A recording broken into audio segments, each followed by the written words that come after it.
Eu tinha aproximadamente uns 14 anos de idade quando eu comecei a estudar teclado. Eu fui fazendo aula como qualquer aluno, né? Vai ali, nota musical, tecla branca, tecla preta, papapi, popopó, dó maior, ré menor, aquele balaio de gato todo que você já deve conhecer. Normal, normal. Eu não sabia de nada, não sabia o que era um dó. O sol para mim eu chamava de sol. Eu era tapado de tudo, gente, tapado. E aí eu fui estudando com o professor e tal. E olha só que interessante, o meu professor, inconsciente ou conscientemente, ele sempre me motivava a tocar alguma coisa de ouvido. É aí que eu quero que você preste atenção. Ele sempre motivava isso, né? Mesmo sem eu saber. Eu lembro que nas primeiras aulas, uma das primeiras aulas ali daquele mês, ele me passou ali uma musiquinha, né? Todo professor começa passando alguma musiquinha. E era uma musiquinha fácil, de 3 acordes, eu não vou lembrar agora qual a música, mas eu lembro a sequência, era Lá menor, Sol e Fá. Eu lembro que era essa sequência, Lá menor, Sol e Fá. E nas primeiras aulas eu tava tocando aquela sequenciazinha já, né, pra quadradão, obviamente, né, tal.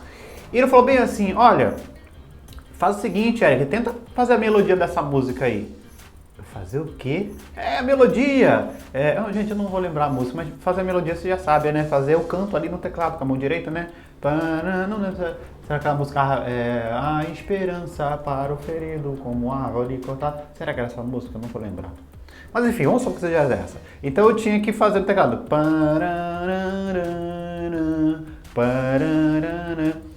E aí, Érica, tenta aí. Cara, eu surtei. Professor, como é que faz isso, professor? Não, professor, Eric, é assim, ó. Vai tentando aí que eu vou dar aula, depois eu volto. E eu fiquei ali.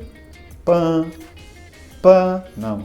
Pam. Gente, eu surtei ali, me deu vontade de chorar, deu vontade de sair correndo. Porque eu fiquei, cara, eu não tenho dom pra ir. Não, mentira, não pensei isso não. Poxa, o professor fez tão rapidinho que eu não tô conseguindo. Gente, eu fiquei assim, chateadíssimo, porque eu não conseguia fazer aquela melodia simples que ele tinha feito, né? Depois de sei lá quanto tempo ele voltou na minha vez. E aí, ele conseguiu? Eu falei, professor, eu consegui assim, mais ou menos. Ele, não é assim, não, e tal. Então, eu quero que você entenda que eu não tinha nenhum tipo de habilidade ultra, super, ultra, hiper, mega humana. Não, eu acho que eu era até inferior ao normal. De repente, eu era até mais lesado que você que está me assistindo aqui. Então, o que aconteceu? Eu fui desenvolvendo, fui aprendendo, fui passando algumas músicas e fui estudando ao longo dos meses. Meses. E eu fui aprendendo, tocar louvores ali e tal, levava-se para casa, o professor me passava algumas músicas, ele sempre me motivando a tirar de ouvido, sem nenhum tipo de tecnologia. Não tinha YouTube, não tinha Cifra Club, não tinha Spotify, não tinha nada, era na raça, na coragem, no peito mesmo. E ele sempre me motivava a tirar ali alguma coisa, e eu fui fazendo algumas cifras em casa, eu levava para ele corrigir e tal, né? E só que não tinha nenhum tipo de metodologia também, né? Não, como a gente tem hoje, né? Dominante, não sei o quê, não tinha nada disso. Tinha um campo harmônico básico, ó, era chute cego, era tudo chute cego. E eu em casa tentava tirar, levava para ele, corrigia. Ele fazia meu próprio gabarito, né? Hoje você pega o Cifra Club da vida aí, ou que você é músico, você tem o nosso drive lá com os gabaritos. E na época não, na época era ele, eu levava pra ele. Eu sempre fui muito questionador. Todas as músicas que eu acertava ou errava, eu levava pra casa pra analisar. Eu lembro até hoje de uma música em especial que Eric, tira essa música aqui, pequenininha, ó. Eu tirei. Fui pra casa, ouvi, tirei, papapá, trouxe pra aula. Era uma música simples, você resumia em poucos acordes ali que ficava repetindo. E uma sequência, tinha alguns empréstimos, algumas paradinhas ali, mas eu fiz do meu jeito, chute cego, né? Não tinha o nome de chute cego, gente, pelo amor de Deus, tá? Não tinha isso, mas só pra você entender. Aí o que aconteceu? Quando chegou no professor, ele... Não, ó, tá errado, tá errado, tá errado. Tá, tudo bem, essa aqui foi o que você fez, né, Eric? Ok, eu vou fazer a versão certa agora. E ele escreveu na linha de baixo, assim, o certo.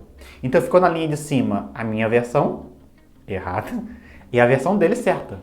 Cara, você acredita que até hoje eu tenho essa imagem da minha cabeça? Eu meio que tirei uma foto na minha memória daquela cena, daquele papel, minha sequência errada e da sequência dele certa. Obviamente eu não vou lembrar a minha errada, né? Hoje, já perdi o caderno há muito tempo, mas eu lembro daquela imagem, daquele momento. Lembro até da música. Eu lembro que essa música, que é uma música antiga pra chuchu. Ela faz assim, ó. Aleluia, Cristo vive está. A morte foi vencida. A vitória de Jesus. Ele vive para sempre. Vive está. Vive está. Ele é o alfa. E aí vai e fica repetindo isso a vida toda. Hoje você sabe, você que é aluno, jogada decrescente cromática, né? Ele é o alfa e o ômega, princípio e o final. Temos liberdade, foi vencido todo o mal. Dominante secundário, né? Ele vive para sempre. E aí sobe, desce, tal. E aí o que aconteceu, cara? Eu não fiz aquilo, não consegui pegar essa jogada, né? Só que aquela foto, aquele momento do antes e depois me marcou. Eu levei para casa aquele papel, aquela folha. Gente, você não tem ideia. Eu fiquei a semana toda inconformado. Por que eu errei aquilo? Uma sequência simples. Até então, como eu vi que era pequena, eram poucos acordes, eu imaginei que fosse simples. Você viu que já não é muito simples, né? Não tá dentro do campo harmônico tudo ali. E eu fiquei assim, cara, por que eu errei? Por quê? Não, mas eu fiquei uma semana ali inconformado, olhando acorde por acorde. Eu olhava ali o errado, tocava o errado, depois olhava o certo, tocava o certo, olhava, comparava, analisava por que eu errei, por que eu botei isso. Gente, eu fiquei uma semana tentando entender a mesma sequência, sabe? E sem eu saber, de forma inconsciente, eu fui entendendo, o meu cérebro foi armazenando todos esses dados. Olha só, sem eu saber, não tinha metodologia, não tinha isso tudo que eu ensino hoje, mas sem eu entender, sem eu saber o que estava acontecendo, meu cérebro foi armazenando aqueles dados.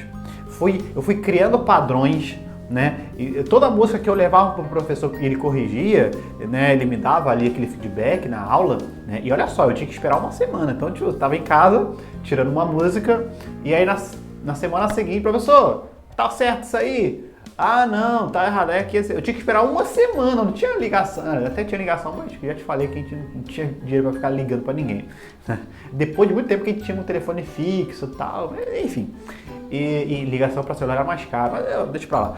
Então eu tinha que esperar uma semana para chegar na aula, o professor para conversar, para tirar dúvida. Não tinha WhatsApp, não tinha nada disso, torpedo. Aliás, tinha torpedo, mas deixa isso pra lá, gente, deixa isso pra lá.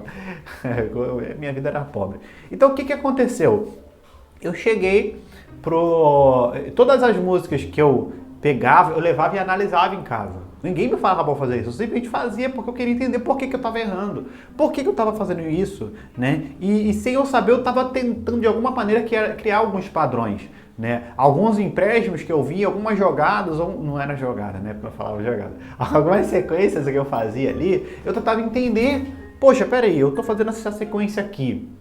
Tá, mas e se eu pegar essa sequência, esse acorde aqui nessa sequência e colocar nessa outra música? Será que dá certo? Deixa eu tentar. Né? Ia no meu teclado, pô, maneiro, cara, isso aqui ficou legal nessa música, hein? Ficou legal. Pô, mas se eu pegar isso aqui e colocar na outra música, que assim, tem uma jogada parecida? Pô, maneiro. E eu começava a estudar isso, treinar, fazer essas comparações, e meu cérebro ia armazenando esses dados. Em aproximadamente 1 ano de estudo ali no grupo, né, o meu professor falou, Érico, você precisa agora de aula particular, cara, você já está num nível que não tem jeito. Então ele conversou, fez uma combinação lá com a minha mãe de pagar um valor bem amigável ali, e ele começou a estudar, me ensinar em casa. E aí eu tive uma velocidade muito maior de aprendizado. Até eu já estava tocando várias músicas, vários louvores ali da igreja. E aí até um dia que o professor falou assim, professor Érico, por que você não toca na igreja? Aquela pergunta veio igual uma flecha assim, vlap. Eu falei, professor, tocar na igreja? Como assim? Eu falei, não, poxa, você já está tocando um monte de música, já está desempenhando bem arpejo, acorde, tá, inversões. Pô, você já está tendo uma boa desenvoltura e, pô, na igreja a gente está com poucos músicos e tal. Por que você não toca, né, na igreja? Eu falei, professor, eu não sei, eu nunca pensei sobre isso. E de fato, eu nunca tinha pensado nisso, como eu já tinha falado antes. Eu nunca me imaginei tocando na igreja, porque pra mim era algo tipo inalcançável, na minha cabeça. Eu nunca teria capacidade de tocar ali com aqueles grandes músicos. No meu entendimento, para tocar ali tinha que ser formado em música, tinha que ter pós-graduação, faculdade, tinha que ter estudado em Londres, sabe? Olha só que noiado que eu era. Então na minha cabeça era isso. Então eu nunca me imaginei, aliás, eu me imaginava assim em sonhos. Mas eu nunca pensava na possibilidade, eu não tinha isso, não, eu vou aprender para tocar na igreja. Eu não tinha esse pensamento, eu era meio maluco mesmo. E ele falou, e quando o professor me abriu essa possibilidade, eu comecei a pensar sobre aquilo. Eu falei, poxa, então peraí, quer dizer que eu tenho condições de tocar na igreja? Isso é possível para mim também? Ele falou, claro que não no culto de domingo, você vai começar no culto menor, culto de sexta-feira, culto de oração das irmãs e não sei o quê. E depois você vai, né, melhorando e vai indo para os cultos maiores e tal. Aí eu falei, legal, então se o senhor que é meu professor acha que eu tenho preparação para isso, então vou embora. E aí eu fui me apresentar ao meu líder do Ministério de Louvor, eu entrei pro ministério, enfim. Comecei ali a esse processo. E olha só que interessante, preste atenção nisso. No primeiro dia que eu fui tocar, que me colocaram na escala, né? E na época era muito rígido para entrar no ministério. Tinha uma escala, tinha muitos músicos, né? Então, era muito organizadinho. Você não já chegava num domingo à noite, que era um culto de maior gente, de maior movimento. Você chegava nos cultos menores, de menos público ali. E à medida que o líder ia te observando e vendo que você estava crescendo, ele ia te, entre aspas, promovendo para os próximos cultos e tal. Era um sistema que eu achava muito interessante, foi muito bom pra mim. Hoje não existe mais isso, hoje tá meio diferente, mas enfim, o que aconteceu? Eu fui, né, comecei no culto. Primeiro dia que eu tava escalado pra tocar, foi justamente meu aniversário, dia 5 de abril de algum ano que eu não lembro mais. Eu tinha meus 15 anos de idade. O dia que eu completei 15 anos de idade é o dia que eu estava escalado para tocar. Eu cheguei cedo na igreja, montei o teclado, aspirei, passei pano, passei brilho. Pensa no seu primeiro dia de tocar na igreja, né? Fiquei todo bobo, limpei, a tecla preta estava quase branca, de tanto que eu estava esfregando, todo feliz da vida, todo bobo. Era só eu e o baterista. E aí chegou a ministra de louvor. Só que, dia de semana é corrido, era uma sexta-feira, então o pessoal veio do trabalho, aquela coisa toda.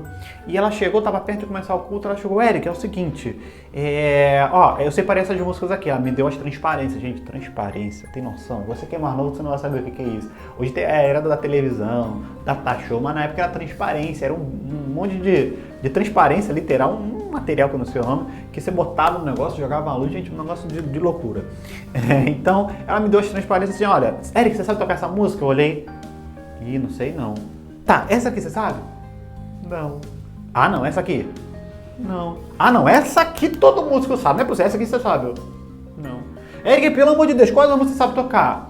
Olha, eu sei, aquela... gente, eu fiquei tão nervoso que eu dei um branco, eu esqueci de tudo. Ela, olha cara, não vai dar tempo não, vai começar o culto agora, o diácono já tá subindo pra começar. Vamos lá, meu filho, toca e me acompanhe se Deus quiser. E eu fui acompanhar ela. E aí comecei a tocar. E aí ela começou, puxou louvor. Gente, eu não sabia tom, eu não sabia, gente, eu não tenho noção, não sabia nada. Eu era cru de tudo, era bem blam blam blam ainda, sabe? E aí ela começou a puxar e eu fui seguindo ela, cara. Fui ali tocando, cara, eu não sabia nada, não sabia achar tom, não sabia nada, não tinha cifra club, não tinha nada. Era eu e o baterista, eu sozinho ali na fogueira. E aí o que eu tinha que fazer? Tocar. E eu fui tocando qualquer coisa, meu irmão. Não sabia o tom, não sabia nada, não acertei um tom. Acho que eu não acertei um acorde naquele louvor todo. Foi tudo cagado, literalmente cagado. Eu acho que eu só acertei um único acorde, que foi o último acorde do louvor da música, sabe? Aquele último. Tan, tan, acabou. Eu acho que eu acertei esse último, eu acho. Eu toquei, eu acho que eu acertei, achei o tom. Acabou, gente, todo mundo pode sentar, acabou. Poxa, mas agora que eu acertei o tom, acabou, puxa vida. Olha, eu desci do altar, olhando pro chão assim, ó, procurando um buraco pra enfiar minha cabeça. Eu tava tremendo assim, nervoso, porque eu errei tudo. Eu acho que nunca mais, naquele momento eu falei, nunca mais vou me chamar pra tocar. Nunca mais. E eu fui, sentei na cadeirinha, fiquei ali, ó, me escondendo assim, ó. Até que eu vi, de rabo de olho, ela, ministra de louvor, vindo do outro lado da minha direção. Foi agora. Caraca, ela vai me comer no esporro, meu irmão. Ela vai... Tava suando frio, tava assim, ó. Suando, ela vai me chamar atenção, ela vai me expulsar da igreja, ela vai me denunciar pro pastor, ela vai me mandar preso, ela vai pra cadeia, delegacia, meu Deus do céu, polícia civil. Eu viajei na maionese. E ela sentou do meu lado, eu fiquei assim, olha só o que ela fez. Ela me deu um abraço. Eu falei, porra, rapaz, na minha cabeça, eu falei, legal, antes de bater ela abraça, né? Mas tudo bem, fazer o quê? E ela bem disse no meu ouvido assim, cara, parabéns, Foi sensacional. Naquele momento eu pensei, ou ela é louca, ou ela é surda, das duas uma, não é possível. Porque eu errei tudo. Ou ela é muito, sei lá, muito fora da casinha, meio maluca, ou ela é surda, não ouviu nada. Das duas uma, não é possível. E aí ela falou bem assim, olha, faz o seguinte, eu tô sempre ministrando às sextas-feiras aqui na igreja, a maioria das vezes é sempre eu. Então a gente vai estar junto a partir de agora. Faz o seguinte, traz a relação escrita das músicas que você sabe tocar. E aí quando eu vou sempre ministrar de acordo com o que você sabe, aí vai ficar legal. Pode ser? Falei, claro que pode. Ah, tá bom, Deus te abençoe, e fui embora. Cara, foi Deus te abençoe mais louco que eu vi na minha vida. Falei, cara, como é que pode? Eu errei tudo, me deu Deus te abençoe, não é possível. Tem coisa errada. E assim eu passei a fazer. Todo culto eu levava uma relação no papel de músicas que eu sabia tocar. Na época eu só sabia 5, por sinal. E aí eu fui aprendendo, fui sempre pegando ideia com meu professor e tal. E eu comecei a levar. E toda semana aquela lista aí aumentava. Na primeira semana era 5 músicas. Na outra já era 7. Na outra já era 11. E assim foi. Eu sempre tentava aprender músicas novas para o repertório, músicas que tocavam ali e tal. E olha só que interessante, eu sempre levava 2 folhas de papel para a igreja quando eu ia tocar.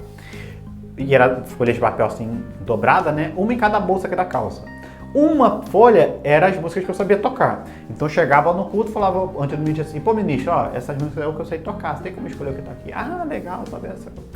E a outra era uma folha em branco com uma caneta, que estava escrito assim no título, músicas que eu preciso aprender. Então quando o ministro chegava assim, poxa, você sabe tocar aquela música tal? Eu falei, poxa, não sei. Ah, não, tudo bem, vamos escolher outra. Quando a pessoa virava, eu pegava minha outra folha aqui em branco e botava assim, música tal, vou aprender. Eu ia pra casa e ó, tentava tirar ela, levava o professor me ajudava ali, tirava coisa tal, e eu comecei isso. Então, ó, nunca aconteceu na minha vida de eu não saber uma música por mais de uma semana. Nunca. Se o ministro chegasse, você sabe tocar essa música? Eu não sei. Anotava no papel. E aí eu ia pra casa, estudava. Chegar na semana seguinte, o menino chegava, poxa, Érico, eu queria tanto tocar aquela música, você não sabe não. Eu falei, eu já sei. Ué, na semana passada você falou que eu não sabia. Não, mas agora eu já sei, já aprendi, vambora. Nunca aconteceu na minha vida de eu não saber uma música por muito tempo. Nunca. Qualquer música que alguém falasse, música tal, não sei o quê. Às vezes domingo, eu tocava sexta, né? Tocava domingo uma música que eu não conhecia. Falei, pô, maneiro, eu vou correr atrás dessa música aí pra aprender, meu irmão. Eu vou catar milho aqui e tentar pegar ela em casa. Pra quando o dia precisar, eu já sei. Então, assim, eu sempre fui muito esforçado nesse sentido. Eu sempre corria atrás do meu sonho. Repito, na minha época, não tinha Cifra Club, não tinha YouTube, mal tinha internet. Né? Eu não tinha, eu tô falando as pessoas em geral, eu não tinha internet, não tinha nada disso, era na raça do peito mesmo. E eu fui aprendendo, o professor era meu gabarito, eu levava para ele, e aos poucos eu fui sendo promovido. Então o meu líder observou que eu estava tendo um bom desempenho, estava tocando a maioria dos repertórios, já estava mais solto, estava mais tranquilo. E ele foi me dando outros cultos de maiores níveis, culto da mulher, culto do homem, culto dia de semana, culto jovem, e foi me passando, me dando essas oportunidades. Então eu demorei aproximadamente quase um ano para chegar no domingo à noite, que era o top, era nata, era só os músicos fera. Eu demorei quase um ano tocando todos os cultos, eu comecei a tocar todos os cultos dia de semana. Como eu não fazia nada pra ninguém, não trabalhava, fazia nada, era adolescente, só estudava. Então eu estudava, era de tarde, depois era de manhã, enfim, e no resto do meu tempo livre eu era teclado o dia todo, né? Eu acordava com ele, eu dormia com ele, era teclado a vida toda, não fazia nada pra ninguém. Então eu até sugiro você que tem filho jovem, adolescente, criança, incentive ele a aprender instrumento, porque é o melhor período. Se hoje, depois de burro velho, quisesse aprender a tocar algum instrumento, ia ser bem mais difícil, né? Agora, na minha época, eu não fazia nada para ninguém, então todo o meu tempo era dedicado a isso, sem contar que era um período fértil do nosso cérebro no dia de aprendizado. Enfim, então faça isso. Então, eu fiz, né? Isso me beneficiou bastante. E aí o que aconteceu? Eu fui graduando, fui tocando todos os cursos, então eu já não usava muito o meu professor como gabarito. O que eu passei a fazer? O meu gabarito eram os músicos com qual eu tocava. Então eu comecei a tocar com os caras bons e eu começava a perseguir eles. E eu lembro que eu chegava, acabava um culto, de repente, algum detalhe da música ali que eu não sabia, o que passou batido ali, eu ia atrás dos músicos, sentava, pô, vem cá, rapidinho, pô, aquela parte da música aí, que acorde é aquele que você fez ali que eu comi mosca? Ah, era um Ré com sétimo? Ah, legal. E aquela outra parte era o que? Mi menor com sétimo? Legal. Eu anotava, ia pra casa e ó, caía pau de estudar, decorava e tal. E outra, eu decorava as músicas. Eu nunca, como só tinha músicos bons ali na igreja, ninguém tocava lendo, né, cifra, assim, não tinha nada disso. E eu não queria ficar pra trás, eu não queria ser o único a ficar ali com um papel ali lendo, não. Então eu ia pra cá e decorava todas as músicas, né? Agora, decorava daquele jeito. Você fala assim, vamos mudar de tom. E aí era um Deus nos acuda, e lascava tudo, né? Eu tocava daquele jeito, né? E tocava, e chegava na igreja e tocava do jeito que eu tinha decorado, né? Só que eu sempre estava atento às músicas que estavam tocando comigo, se mudasse algum relativo, alguma coisa na hora, eu ficava sempre atento, opa, né? Às vezes eu sabia o que era, mas a maioria das vezes no início eu não sabia. Eu cagava mesmo, errava, e depois que eu fui aprendendo. Então eu decorava para tocar, eu não tocava ali sabendo o que eu estava fazendo literalmente. Eu sabia em casa quando eu fazia minhas análises ali e tudo, mas eu decorava para poder tocar.